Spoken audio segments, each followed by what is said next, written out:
Welcome, it's Liv. Today is a very exciting video because I'm reviewing the Blood for Blood series by Catherine Doyle, who is one of my favourite authors in the world. So this video will be spoiler free for the first part, so I will let you know as soon as I do any spoilers. So this series has 3 books. As you can see, it starts off with Vendetta, Inferno and then Mafiosa, which is the finale to the trilogy. This is the most heartbreaking thing that I've ever read in my life. And if you're looking for a series that will completely break your feels, this is the one, and let me tell you why. So let's discard these 2 for a second, because of course if this is spoiler free I can't talk about the rest of the series. But if I start off with Vendetta, so this series is a mafia series, as the title suggests, just because Mafiosa is kind of a dead giveaway. This series and the style of Catherine's writing makes it so different to anything I've ever read, and it feels like a very sophisticated YA where it's actually very dark, and you wouldn't think it because it does have a lot of romance in it, but holy crap, the violence in this book is just off the charts, and it's such a good balance of, you have the romance side and then you have the murderous killing side, and it's just so addicting. So the main story follows this girl called Sophie who meets these 5 guys, and there's something not right about them because, you know, they're a bit suspicious and they live in this giant mansion, and of course she gets involved with them. And things start to not go so right when she starts to find out about her past and who her family are and who these guys belong to as well. And the plot twists are just incredible. I've never read a series where I was hyperventilating throughout the whole bloody thing. And I'm telling you, when you get to the 3rd book, the feels. This whole series just delves so deep into friendship, and I love that so much about it. The reason this book was actually in my top books of the year last year is because there's this really great friendship in this book between the main character and her best friend, and it's not forgotten throughout the whole series because books tend to sort of focus on the main love story and then discards everything that the main character used to be involved with, so things like best friends and family are just kind of thrown to the side. I gave this whole series 5 stars to every book, and I don't think I've ever done that to a series. Crying levels were off the charts, so I tend to rank my crying fits against Clockwork Princess by Cassandra Clare, because that is the book where I had the most breakdowns and where I actually thought I was going to pass out. And this series is right up there. I am in love with this series. The characters are amazing, and they're so different to what you originally think in the first book. They change so much, and the character development, let me tell you, it is one of the best that I've ever read. It is fantastic, and I'm so excited to get into the spoiler section. So if you're leaving at this point, don't forget to give this video a thumbs up if you enjoyed my non-spoiler section. So I won't be talking about the first book as much, just because I read that last year and I don't have full out notes on it. So what I'll be doing now is talking about Inferno.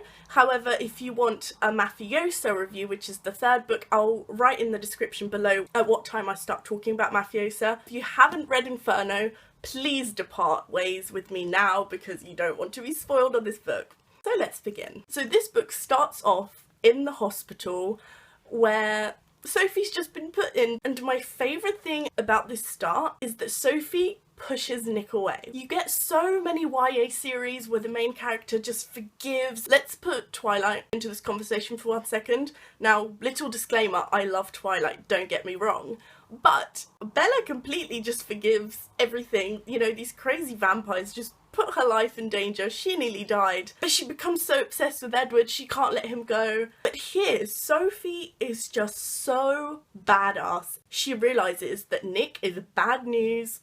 She's involved with assassins. It's not good. She nearly died. When she tells Nick to leave her alone, that is just the most powerful thing ever. She actually steps back and says, dude, this relationship is not healthy for me. Please leave me alone. So in this book, I started to completely fall in love with Luca and Sophie as a pair. In the first book, Luca was such an asshole, and I never thought that he would become a love interest, and I felt so guilty for shipping them right at the end when she saved him. And I thought, okay, so now they're going to be a thing. And as soon as they met in the cemetery, which is one of my favourite scenes in this whole entire series, that was just beautiful, the way she was giving him back the switchblade, and he honestly showed such a softer side to him, which I didn't think existed in Vendetta. Completely changed my perspective on him, and I fell in love with him. So throughout this whole book we mainly try and find Jack,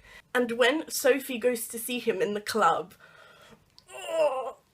why would you go see this guy that basically is the reason Luca nearly died? This is where we begin to see Sophie getting involved in the world herself, and especially when Sarah comes into the timeline. Oh my gosh. When we have that whole scene where the Falcones actually kidnap her and she gets taken hostage and then killed, thrown in the river. How dark was that? That whole sequence was so haunting. The desperation that Sophie felt to save her. My heart was just out of this world. The adrenaline in me, I had to take a break from reading that because that was just so intense. After Sophie goes to see her dad in the prison and he tells her to leave, I got so panicked because I thought she might actually leave and take her mum, and I was like, no, you can't leave because, you know, Luca's here, you can't leave Luca.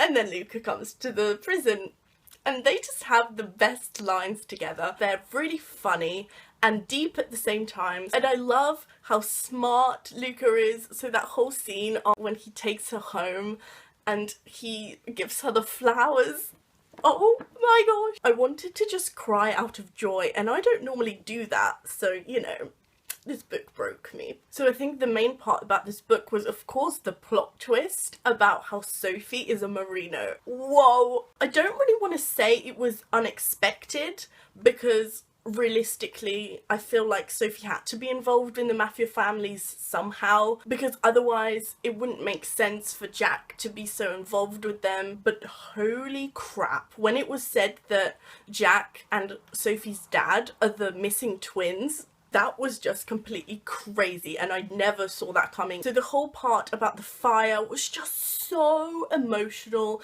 and I just didn't know what to do with myself. I threw the book across the room at one point and it got a little tiny dent on the back, and that made me really angry. The whole sequence with the fire was just the most heartbreaking thing I've ever read, and Sophie being so desperate to get to her mum, and when Luca pulled her out, that was... my heart died. It did. But I think the most powerful thing in this book was the whole after fire sequence where Sophie was grieving. That was painful to read. I don't know how Kat managed to write this because I couldn't read it. I love that it was Luca that managed to get her out of her shell, to actually acknowledge what happened when she broke down in his arms. And the way he just let her deal with it in her own way when she started hitting him, it was just too much. So of course Sophie has nowhere to go now. So when she accepted Luca's invitation to be protected by them, oh, I was so ready to buy Mafiosa. So if you have not read Mafiosa yet, you have to, because it was such a roller coaster. We'll now be talking about Mafiosa, so if you have not picked it up, we shall depart ways because this again will be spoiled. So this book begins with Sophie's initiation. That was intense, when she is told by Valentino that she has to kill someone for her initiation to be complete, and she gets given a Merino as her target, and she fully accepts. That was badass. And that's the thing I love about the beginning of this book. At the end of Inferno, we get to see Sophie grieve and have her time to accept what happened. But then once she accepts that, she doesn't just go into hiding and feel sorry for herself. She fully steps up and becomes so revenge hungry, and I love that about her. The most creepy thing in this book was when Felice was just so desperate for Nick and Sophie to get together. He kept trying to push him towards her, saying, oh, you know, Luca's not right for you, go with Nick. Mate, no, okay? You are a weird honey-making freak who abused his wife. The thing that broke me the most is, of course, when Luca said to Sophie that there is no us, and just because you're living in this family, it's only temporary. Stop it with the emotions. Are you trying to kill me? The answer is yes. So then when we get to the part of Sophie actually fulfilling her assignment of killing the Merino guy, I thought she was going to pull the trigger. When they lied to Valentino, that was scary because I fully thought he was going to do something to all of them for lying to him. He's the boss. You do not lie to the boss. But what I want to know is how Luca managed to persuade Nick and Dom to actually lie to Valentino. Okay, I can understand Nick because he's in love with Sophie, so I don't think he'd be too hard to persuade. But Dom never really liked Sophie, and he would never lie to Valentino, I feel like. I want to know what went down in that conversation. So once again, Luca and Sophie had the best scenes in this whole book. I loved the stargazing scene. It was just so beautiful because I got that hint of, okay, maybe they're going to get back on track in this book, and I got so excited because I love them together, and it broke my heart every time that he said stupid stuff like, we're not going to end up together, you're going to leave this world. Stop it. I can't believe how much the roles reversed for me, because in book one I fully loved Nick. I loved Nick and Sophie together, and in this book Nick was just so immature and so bloody creepy. The way he would call Sophie his girl, stop, just, it was so wrong on so many levels. So I just knew the whole Luca being separate from Sophie wasn't going to work. When Felice attacked Sophie and Luca put a gun to his head saying, you know, if you do something to her, I will blow your brains out. And Felice says, so there are some things you're willing to kill for. And he says, only one, meaning Sophie. I just couldn't believe he said that, because after all the pushing away, you're back. I knew you loved her, okay? It wasn't going to last. So the masquerade ball was kind of a key part in this book, and that whole moment completely reminded me of the Vampire Diaries, when Damon steps in for Stefan, and when Elena is going down the stairs in the blue dress. That reminded me of that, because Sophie was wearing a blue dress and Luca was in a suit.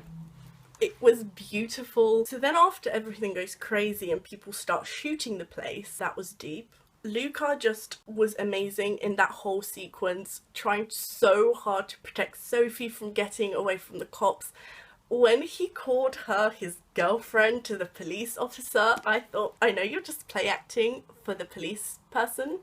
You actually want her to be your girlfriend, don't lie. And what I love the most about this part is how they didn't discard her injury. She was shot, okay? Those things don't just heal in 5 minutes. So the fact that there was a whole sequence of her, you know, in absolute excruciating pain getting to the car, and then Elena actually stitching her up for ages, I felt like it reflected what it means to be shot quite realistically. So the person that surprised me the most was Valentino. He was in book one, we know what he did. He took Sophie hostage, but the fact that he's Luca's twin always made me think there has to be a better side to him. So seeing that was great. I love that whole scene with them.